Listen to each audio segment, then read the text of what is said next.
সবাই নিশ্চয়ই ভালো আছেন। আজকে ব্রাজিলের খেলা আমরা দেখলাম একটু আগে।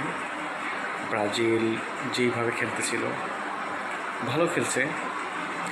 আসলে হার জিত একটা ম্যাচে থাকেই, কেউ হারবে কেউ জিতবে, এটাই তো নিয়ম। তবে এই ম্যাচটাতে আসলে ব্রাজিলের যে পজিটিভ অ্যাটিটিউড ছিল সেটা শেষ পর্যন্ত তারা ধরে রাখতে পারেনি। তারা প্রথমে পেনাল্টিটা মিস করলো, এরপরে যেভাবে তার আগানোর কথা ছিল তার আগাচ্ছিল না, বরঞ্চ হল্যান্ড বল পজিশন থেকে শুরু করে সব কিছুতেই এগিয়েছিল। আসলে হল্যান্ড যে ম্যাচটা জিতছেন এটা তার যোগ্য দাবিদার তারা ছিল। দুইটা গোলই অসাধারণ ছিল। At the end of the day আমি মনে করি যে ব্রাজিল আসলে হারলেও ব্রাজিলের দর্শকদের জন্য আমাদের সমবেদনা।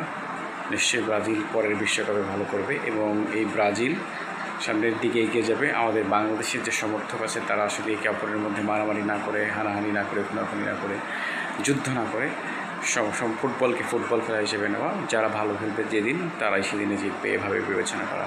আজকে তারা খারাপ খেলছে, পরশু দিন আর্জেন্টিনা খারাপ খেলবে, তারপরে দিন আরেক দল খারাপ খেলবে, এটাই তো নিয়ম। ভালো তো সবার সঙ্গে আসে না। আশা করি দর্শকরা এভাবেই নেবে এবং এভাবেই দলকে সমর্থন করবে। আর ব্রাজিলের সমর্থকদের জন্য আমাদের সমবেদনা, তারা যেন সামনের দিনগুলোতে আরও ভালো করে। ধন্যবাদ সবাইকে।